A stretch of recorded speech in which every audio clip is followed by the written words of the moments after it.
एक गांव में शंकर और बलदेव नाम के दो गहरे मित्र रहते थे। उनकी मित्रता उनके गांव के अलावा आसपास के गांव में भी प्रसिद्ध थी। एक दिन शंकर और बलदेव मेहनत से खेत में काम कर रहे थे कि तभी खेत का मालिक लाला राम वहां पहुंचा। आहा! अरे भाई, तुम दोनों की मित्रता को जब जब मैं देखता हूँ तो मुझे आल्हा और उदल की जोड़ी याद आ जाती है। बाकी तुम दोनों की मित्रता है तो कमाल। वाह वाह वाह वाह, क्या बात। वैसे आज के दौर में ऐसी मित्रता भला कहाँ देखने को मिलती है? लाला जी, क्या आप हमारी प्रशंसा करने के लिए यहाँ आए हैं या फिर किसी काम से? लाला जी खेत के मालिक हैं। अगर लाला जी सोचते हैं कि प्रशंसा करने से हम आज की मजदूरी छोड़ देंगे तो ये गलतफहमी है, क्योंकि घोड़ा अगर घास से दोस्ती कर लेगा तो वो खाएगा क्या? अरे अरे, नहीं नहीं भाई, मैं कौन सा घोड़े को घास से दोस्ती करने को बोलता हूँ। तुम्हें देखकर मन को बड़ी शांति मिलती है। ऐसी मित्रता हर मित्रों के बीच में होना चाहिए। अरे चलो भाई मेरे घोड़ों, मन लगा के काम करो। चलो चलो चलो। इतना कहकर लाला राम वहां से चला गया। शाम को दोनों दोस्त अपना काम खत्म करके घर की ओर आने लगे। बलदेव और शंकर दोनों अनाथ थे। शंकर के पास तो रहने के लिए घर था, लेकिन बलदेव के पास घर भी नहीं था। वो शंकर के घर पर ही सोता था। दोनों जैसे ही घर पहुंचे तभी पड़ोस की गंगा मौसी खाना लेकर आ गईं। अरे मौसी, आज आप फिर हमारे लिए भोजन लेकर आ गईं। हाँ गंगा मौसी, आप फिर से हमारे लिए भोजन ले आई। हाँ, आज मेरे घर में तुम्हारी पसंद की ही सब्जी बनी थी। मैंने सोचा कि तुम दोनों सारा दिन मेहनत करते हो, फिर घर आकर खाना भी बनाना पड़ता है, थक जाते होंगे। इसलिए तुम्हारी मेहनत को थोड़ा कम करने के लिए मैं खाना ले आई हूँ। चलो जल्दी से हाथ धो लो। शंकर और बलदेव तुरंत हाथ धोकर आ गए और गंगा मौसी उन्हें खाना परोसने लगी। तुम दोनों की मित्रता हमारे गांव की मिसाल है। अच्छा ये बताओ, अब तुम दोनों जवान हो गए हो, लेकिन साथ रहते हो, एक जैसे वस्त्र पहनते हो, एक ही जगह काम करते हो, पसंद भी एक ही, तो क्या तुम दोनों एक ही लड़की से शादी करोगे? ये कैसी बातें कर रही हो मौसी? हम सारे काम भले ही साथ में करते हैं, परंतु पत्नी तो अलग ही अलग लाएंगे ना। जानती हूँ, मैं तो मजाक कर रही थी। इतना कहकर गंगा मौसी वहां से चली गई। उनके जाने के बाद बलदेव गहरी सोच में डूब गया। हाँ, अब तो नींद आ रही है। क्या हुआ मित्र, तुम इतनी गहरी सोच में क्यों डूबे हुए हो? क्या हो गया? शंकर, मेरे मित्र गंगा मौसी ने जो बात कही उसी के बारे में सोच रहा हूँ। देखो, मैं तुमसे हमेशा सब बात छुपाए बिना साझा करता रहता हूँ, पर एक बात है जो मैंने तुमको कभी नहीं बताई। मतलब शंकर, बात यह है कि मैं मन ही मन ना एक लड़की को पसंद करता हूँ और मैं उसी से विवाह करना चाहता हूँ। ये सुनकर शंकर चौंक गया। क्या बात कर रहे हो मेरे मित्र? देखो, मैं कैसे बताऊं, मुझे भी क्षमा करना। मैंने भी तुमसे यही बात छुपाई। अरे मैं भी एक लड़की से प्रेम करता हूं और मैं उसी से शादी करना चाहता हूं। क्या बात कर रहे हो? अरे तो बताओ ना जल्दी से, कौन सी लड़की है, क्या नाम है उसका, कहाँ रहती है, खानदान कहाँ है, क्या करती है? अरे बस बस बस बस, एकदम गोली की रफ्तार से सवाल दाग दिए। क्या, क्यों, कैसे, कहाँ? पहले तुम बताओ, है तुम्हारी वाली का क्या नाम है, कैसी दिखती है, कहाँ रहती है? अरे बताओ ना। अब शंकर, मेरी वाली जो है ना, अभी किसी को बताना मत। वो जो गांव का मुखिया है ना, उसी की बेटी है, नाम है चंपा। मैं उससे बहुत ही प्रेम करता हूँ, चंपा। ये सुनकर शंकर के चेहरे पर उदासी छा गई। अरे क्या हुआ भाई? चंपा का नाम सुनकर तुम्हारे चेहरे पे उदासी क्यों छा गई? क्या बात है? शंकर कुछ देर चुप रहा। अरे मित्र, जिस लड़की से मैं प्रेम करता हूँ उसका नाम भी चंपा ही है। ये सुनकर बलदेव चौंक गया। अरे धात तेरे की! ए भैया, फिर तो बहुत ही बड़ी मुसीबत खड़ी हो गई। चंपा हम दोनों से विवाह तो नहीं करेगी, उसे हम दोनों में से एक को ही चुनना होगा। शंकर कुछ देर तक गहरी सोच में रहा। मित्र, मेरे पास एक उपाय है जिससे हमारी समस्या हल हो सकती है। तो जल्दी बताओ। क्यों ना हम चंपा से बात करें, वो जिसे भी चुन ले वही उसका जीवन साथी बनेगा। अब दूसरा व्यक्ति हमेशा के लिए चंपा को अपने मन से निकाल देगा। लो, हो गया उपाय। बलदेव को शंकर का सुझाव पसंद आया। तुम्हारा उपाय मुझे पसंद आया। ठीक है, तो वैसा ही करते हैं। कल हम दोनों ही चंपा के पास चलेंगे। चंपा जिसको चाहेगी अपने दिल का राजा बना लेगी। ठीक है, चलो। अगले दिन बलदेव और शंकर चंपा के घर पहुंच गए। आज गांव के सबसे गहरे मित्र मेरे घर मुझसे मिलने आए हैं। ऐसा क्या जरूरी काम पड़ गया? बलदेव कुछ देर चुप रहा। देखो चंपा, बात यह है कि मैं तुमसे मन ही मन काफी समय से प्रेम करता हूँ और मैं तुमसे विवाह करना चाहता हूँ। ये सुनकर चंपा चौंक गई। और चंपा, मेरी भी सुन लो। बात यह है कि मैं भी तुमसे मन ही मन बहुत प्रेम करता हूँ और मैं भी तुमसे विवाह करना चाहता हूँ। ये क्या मजाक है? मैं तुम दोनों से तो विवाह नहीं कर सकती। मैं तो केवल एक से ही विवाह कर सकती हूँ। शंकर और बलदेव एक दूसरे की ओर देखने लगे। हाँ, मैं समझ गया तुम्हारी दुविधा मैं समझ गया। देखो, इसका सबसे बढ़िया उपाय ये है कि अगर तुम मुझसे शादी करोगी तो बलदेव तुम्हें अपने मन से हमेशा के लिए निकाल देगा, और अगर तुम बलदेव से शादी करोगी तो मैं तुम्हें अपने मन से हमेशा के लिए निकाल दूंगा। हाँ, अब बताओ तुम क्या करना चाहती हो? ये सुनकर चंपा गहरी सोच में डूब गई। मैंने तुम दोनों के बारे में सुना था, पर आज सच में देख भी लिया।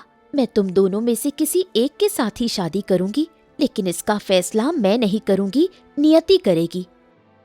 हैं? क्या मतलब है तुम्हारा चंपा?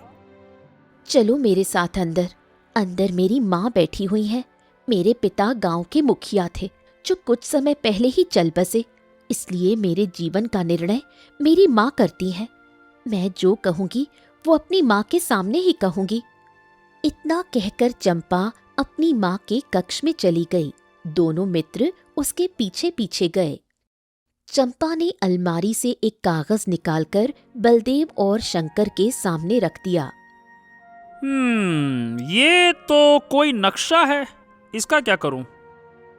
हाँ, ये नक्शा है। अब आगे की कहानी मेरी माँ बताएंगी। चंपा की माँ कुछ देर तक दोनों को देखती रही। मेरे पति के पूर्वज राजा महाराज थे। मेरे पति बताया करते थे कि उनके पूर्वजों में जो आखिरी राजा था, उसने अपना कीमती खजाना एक स्थान पर छिपाया था। ये नक्शा उसी स्थान का है।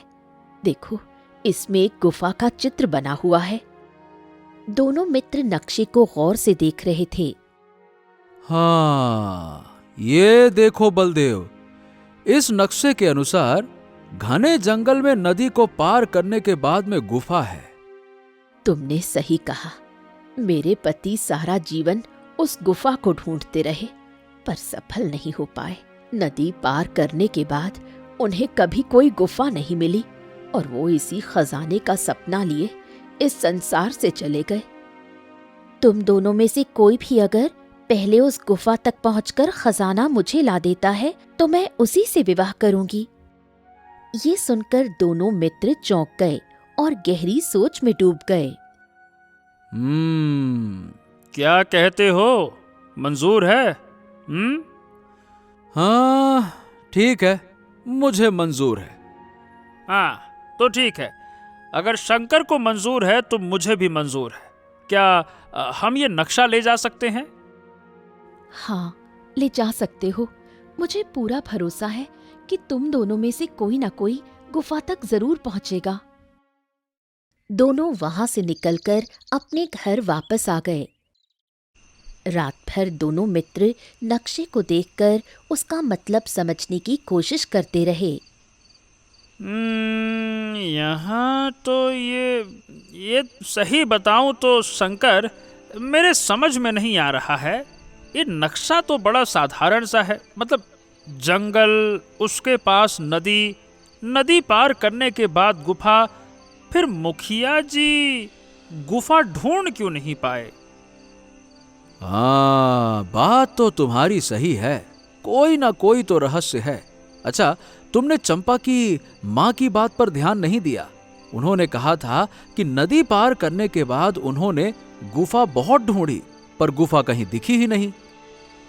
अरे जो भी हो, पहले प्रयास तो करना ही चाहिए, है ना? फिर देखेंगे क्या होता है। चलो कल सुबह ही निकलते हैं। अगले दिन बलदेव और शंकर सुबह होते ही सीधा घने जंगल की ओर निकल गए। काफी देर तक चलते रहे, तब उन्हें एक नदी दिखाई दी। हाँ, अरे ए बलदेव, ये देखो, ये तो वही नदी लगती है जो नक्शे में बनी हुई थी, है ना?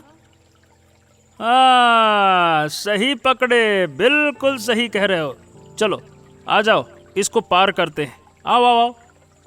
दोनों नदी में कूद गए और तैरते हुए दूसरे किनारे पहुंचे। फिर सारा दिन जंगल में घूमते रहे, पेड़ों के पीछे, झाड़ियों में, चारों दिशाओं में खोजते रहे, पर कोई भी गुफा दिखाई नहीं दी।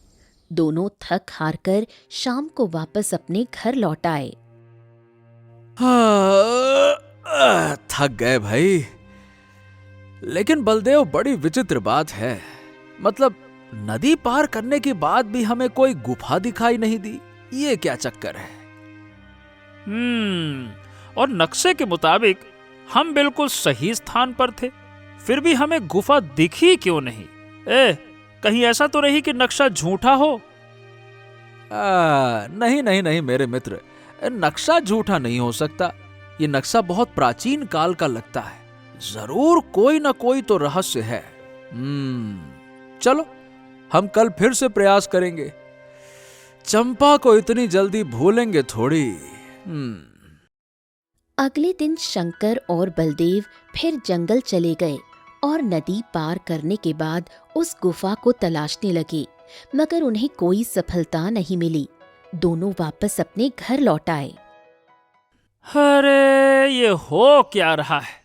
अरे हमें तो आज भी वो गुफा नहीं मिली। अब क्या करें शंकर? क्या करना क्या है, एक काम करते हैं, कल हम वापस नहीं आएंगे, बल्कि जिस स्थान पर हम पहुंचते हैं उससे आगे बढ़ के देखेंगे। उससे आगे है तो वैसे जंगल की गहराई, पर हम तब तक हार नहीं मानेंगे जब तक गुफा मिल नहीं जाती। अगले दिन दोनों मित्र नदी पार करके जंगल की गहराई में पहुंचे और शाम तक गुफा को ढूंढते रहे, लेकिन उन्हें गुफा का कोई नामो निशान नहीं मिला। थक हार कर और नाराज होकर वो एक वृक्ष के नीचे बैठ गए।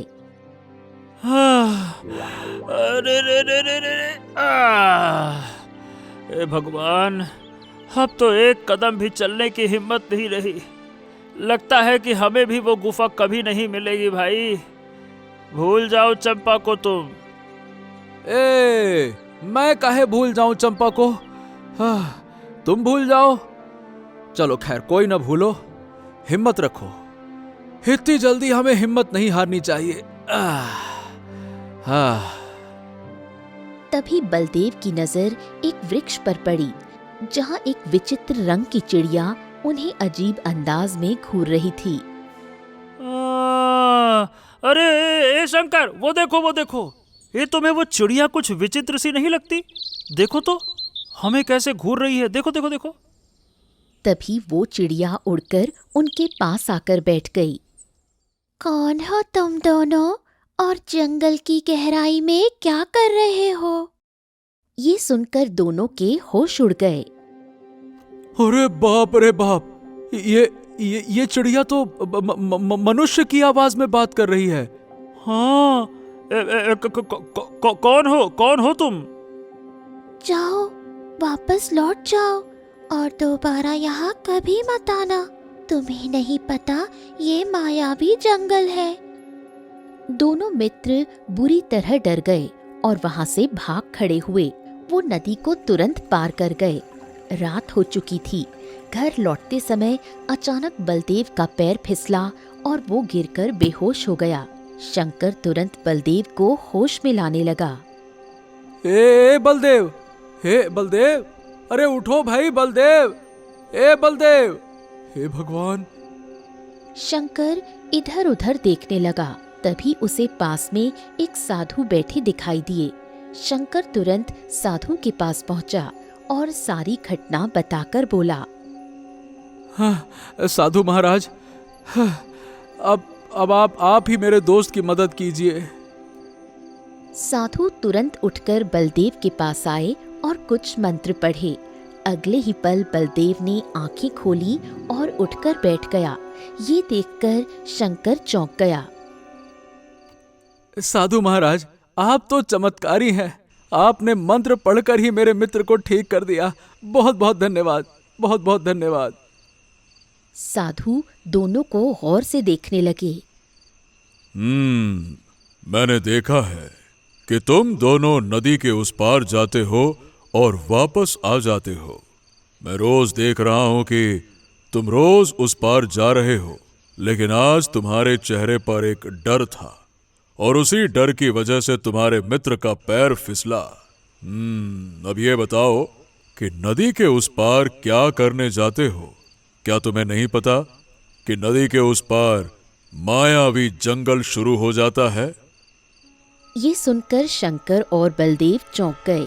दोनों नीचे नजर झुकाकर साधु को सब कुछ बताने लगे। शंकर ने नक्शा भी दिखाया। बात यह है साधु महाराज कि हम दोनों ही एक लड़की से प्रेम करते हैं और उस लड़की ने शर्त रखी है कि जो भी खजाना ढूंढ लेगा वो उसी से विवाह करेगी। बस इसीलिए। साधु चौंक गए और दोनों की ओर गहरी नजर से देखते हुए बोले। तुम दोनों की नियति बहुत ही विचित्र है। फिर साधु ने अपनी जेब से एक चमकीला सिंदूर निकाला और शंकर को देते हुए कहा, ये लो, ये एक जादुई सिंदूर है। कल फिर से नदी पार करना और इस बार गुफा को नहीं, उस चिड़िया को ढूंढना जो आज तुम्हें मिली थी। वो चिड़िया तुमसे पूछेगी कि तुम यहाँ क्यों आए, लेकिन हाँ, तुम कोई जवाब मत देना। बस ये सिंदूर उसके ऊपर फेंक देना। वो अपने असली रूप में आ जाएगी और खुश होकर तुम्हें गुफा तक पहुंचा देगी। ये सुनकर दोनों मित्र चौंक गए। क्या असली रूप में आ जाएगी? मतलब क्या है आपका? जब ये सिंदूर तुम उसके ऊपर डालोगे तो तुम्हें खुद ही अपना उत्तर मिल जाएगा। ठीक है, चलो अब तुम दोनों जाओ। शंकर और बलदेव वहां से चले गए। अगले दिन दोनों मित्र प्रातः काल ही जंगल पहुंचे। उन्होंने नदी पार की और उस पार जाकर उस चिड़िया को ढूंढने लगे। दोपहर तक वो थक चुके थे। तभी बलदेव की नजर एक वृक्ष पर बैठी उस चिड़िया पर पड़ी। ओ मित्र, वो देखो, वो रही चिड़िया जो कल मनुष्य की आवाज में बात कर रही थी। देखो। चिड़िया उड़कर उनके नजदीक बैठ गई और विचित्र अंदाज में उन्हें घूरने लगी।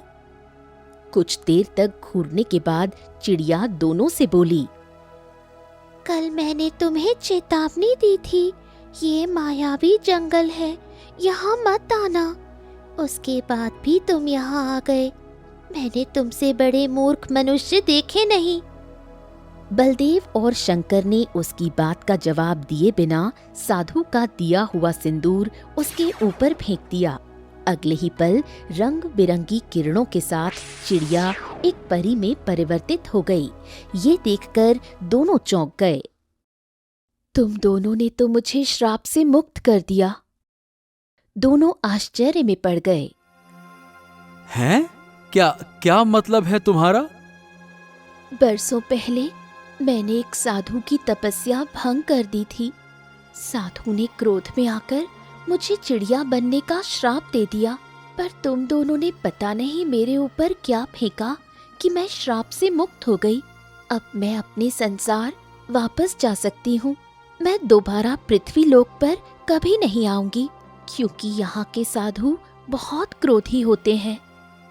हमने तुम्हारी सहायता की है, तो अब तुम भी हमारी सहायता करो ना। हाँ, जरूर करूंगी।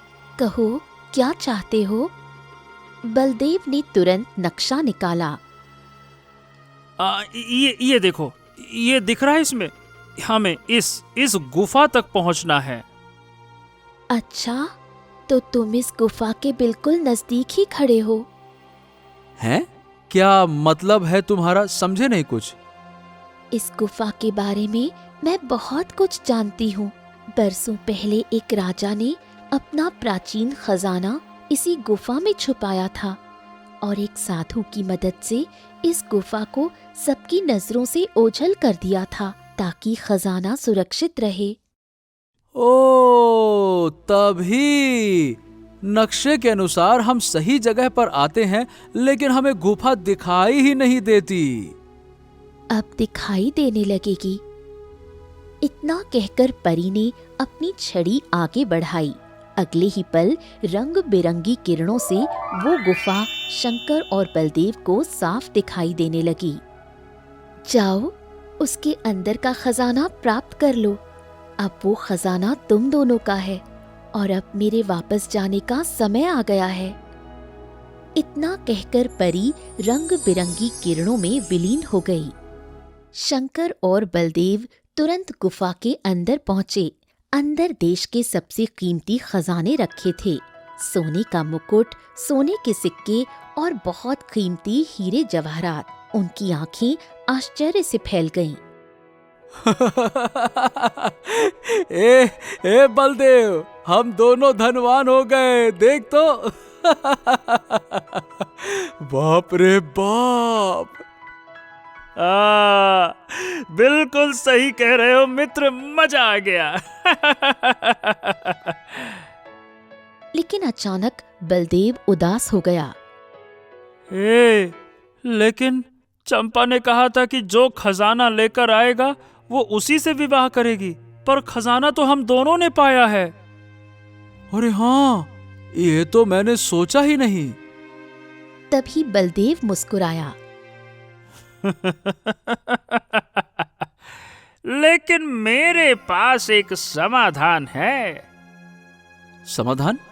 कैसा समाधान? बलदेव ने खजाने में रखी सोने की तलवार उठाई और शंकर की ओर तान दी। चुपचाप खड़े रहो मेरे मित्र, मेरे प्रिय मित्र शंकर। अगर मैं तुम्हारी हत्या कर दूं और तुम्हारा शव खाई में फेंक दूं, फिर तो पूरा खजाना मेरा हो जाएगा ना। और चंपा को मैं बता दूंगा कि तुम खजाना ढूंढते ढूंढते लापता हो गए। बस वो मुझसे ही विवाह कर लेगी और कोई नहीं जानेगा कि तुम मारे गए। ये सुनकर शंकर स्तब्ध रह गया। बलदेव, तुम मजाक कर रहे हो ना, है ना? ये तलवार हटाओ मेरे गर्दन से, कहीं लग ना जाए। हटाओ इसको। मगर अचानक बलदेव ने तलवार का वार शंकर पर कर दिया। शंकर दर्द से पीछे हट गया। उसे समझ आ गया कि बलदेव के इरादे नेक नहीं। अरे अरे तुम्हें क्या हो गया है मेरे दोस्त? खजाने को देखकर तुम इतना बदल जाओगे, मैंने सोचा भी नहीं था। देखो देखो, अगर तुम्हें खजाना चाहिए तो तुम ले लो, रख लो। अगर तुम्हें चंपा चाहिए तो तुम उससे विवाह कर लो, लेकिन ऐसी हरकतें करके हमारी मित्रता को मत तोड़ो। बलदेव क्रोधित हो गया। अरे चुप हो जा, तू बकवास मत कर। तू मुझे अपना मित्र मानता था, लेकिन मैं तुझे कभी भी अपना मित्र नहीं मानता था। क्या मतलब है तुम्हारा? क्या कहना चाहते हो? बलदेव हंसने लगा।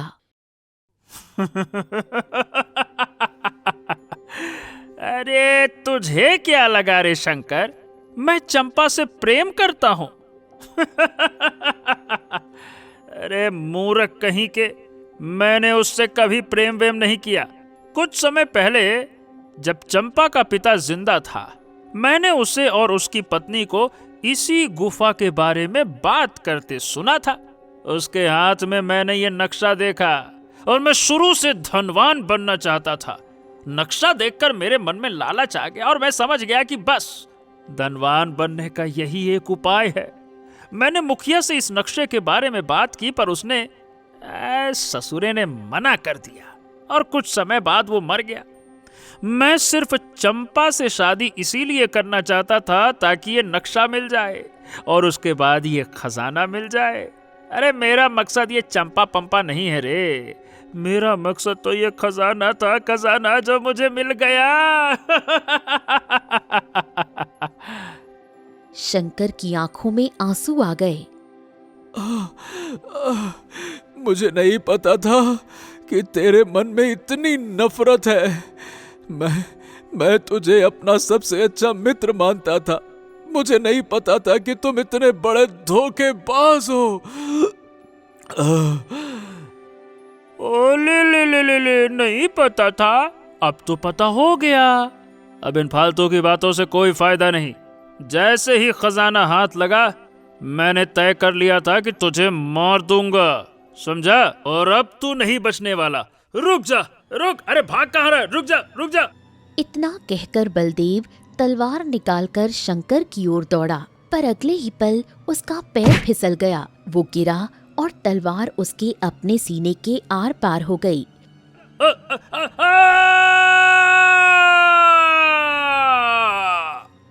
बलदेव चीखता हुआ वहीं तड़पकर मर गया। शंकर आंसुओं से भरी आंखों से बलदेव को देख रहा था। वो पूरी तरह टूट चुका था। काश मेरे मित्र, तुमने मुझे समझा होता। भले ही तुम मुझे मारने आए थे, परंतु तुम मेरे लिए हमेशा मित्र रहोगे। शंकर फूट फूट कर रोया और गुफा के बाहर ही बलदेव का अंतिम संस्कार किया। फिर सारा खजाना लेकर चंपा के घर पहुंचा और सारी घटना सुना दी। ये सुनकर चंपा की आंखों में आंसू आ गए। अगर मुझे पता होता कि ये खजाना तुम्हारी मित्रता का अंत कर देगा, तो मैं कभी नक्शा तुम्हें ना देती। इसमें तुम्हारा कोई दोष नहीं चंपा।